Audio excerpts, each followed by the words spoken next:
Hi everyone. When you move to Australia, the first thing you'll hear people saying is odd jobs. I'm just doing an odd job.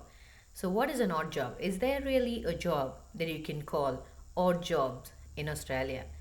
And how to get the odd job if they exist?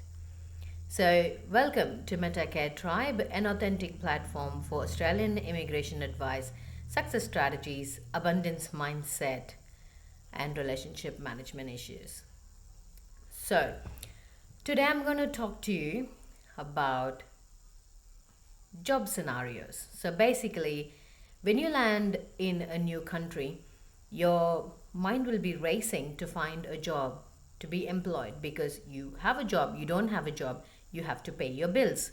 So, everybody speaks about paying your bills, paying your bills. Okay, so what is the big hype about paying your bills? Because you have to pay your rent for your house and other bills.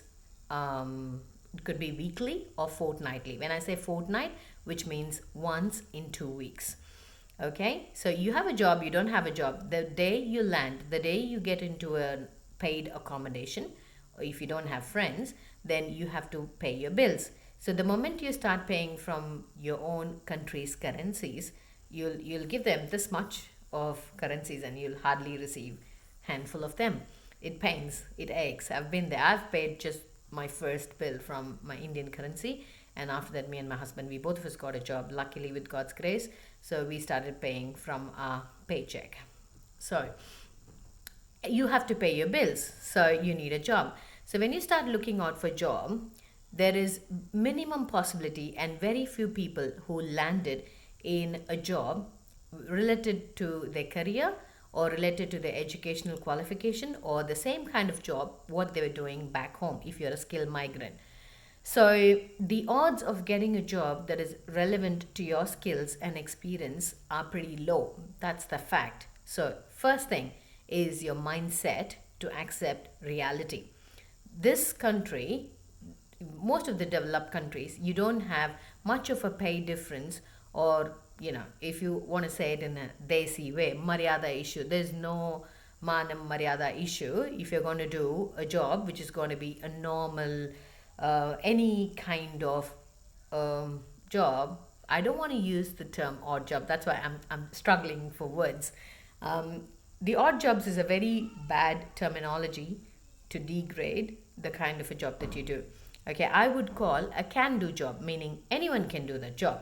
Okay, so a can do job is you just walk into a cafe, you ask them, do you have a job? They might say, okay, I have a dishy. Dishy means a dishwasher, meaning you have to just wash the dishes and plates. Okay, so like that. So you don't need any specific qualifications, licenses, or certificates to do that.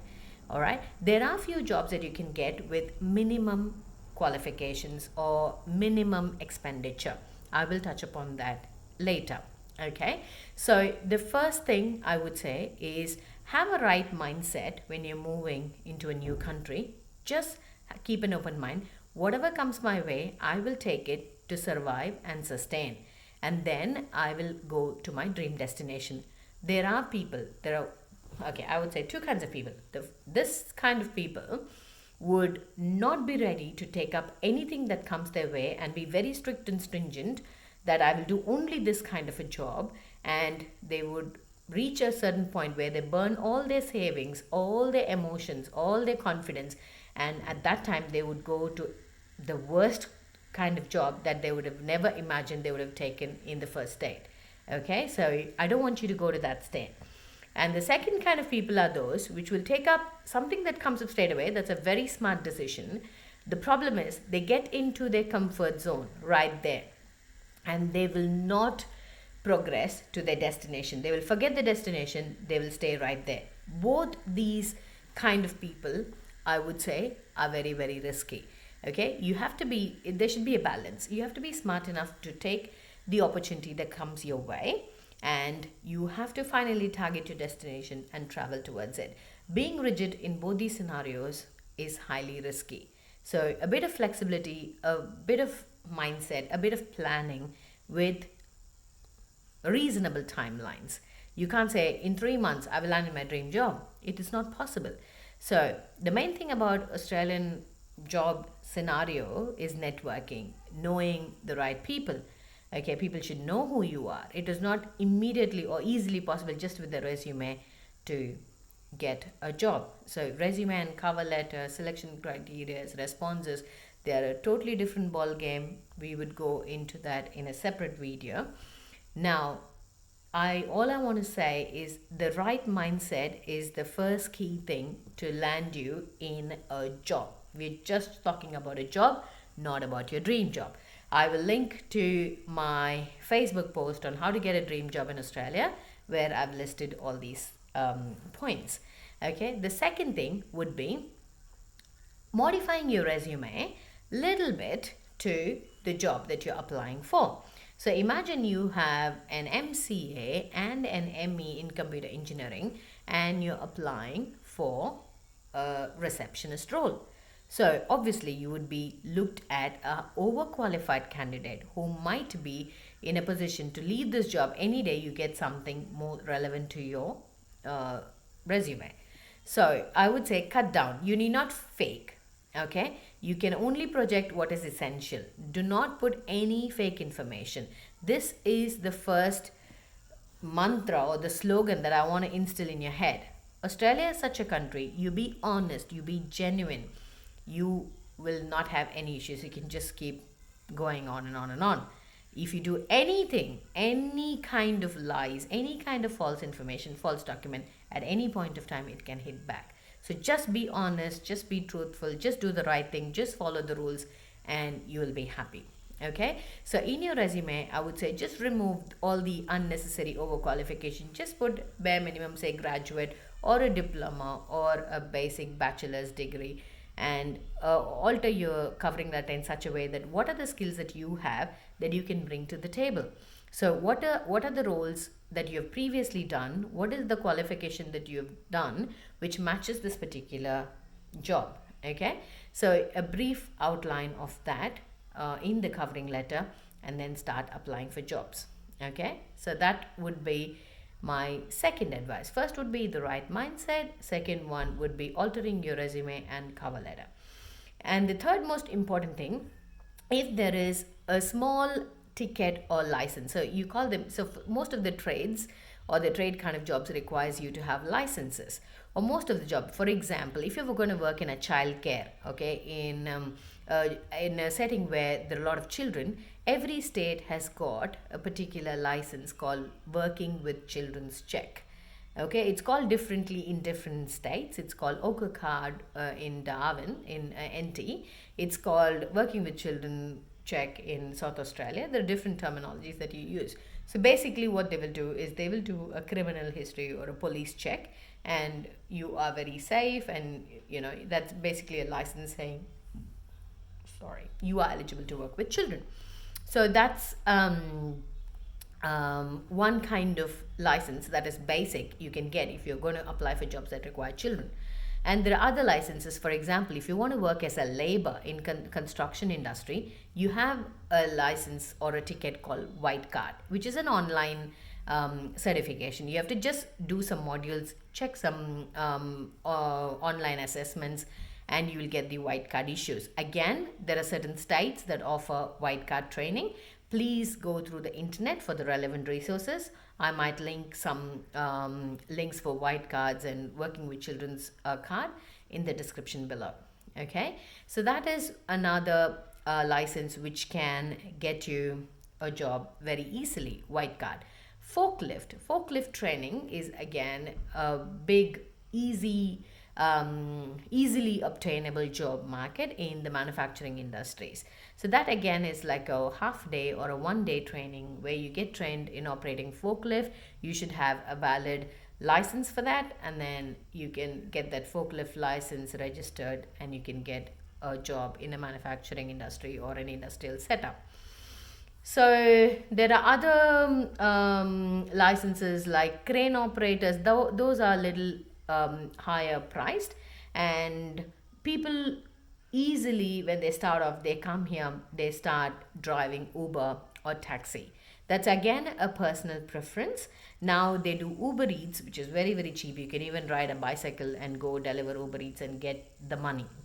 But according to me, there are other courses like this. For example, barista training. So it's like $100 a day's training.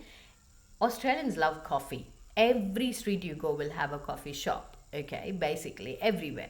So everyone loves coffee. Coffee making is such a big business here. So if you do that training for barista, you will land a job easily. Or just go to a cafe, walk into a cafe, and ask for a job. I'm sure you'll have all these dishwashing, kitchen hand stuff. These are very, very easily obtainable jobs. And you all you can do is, okay, so these are the industries that I wanted to touch upon. So next I would want to say how you can go about approaching the employers.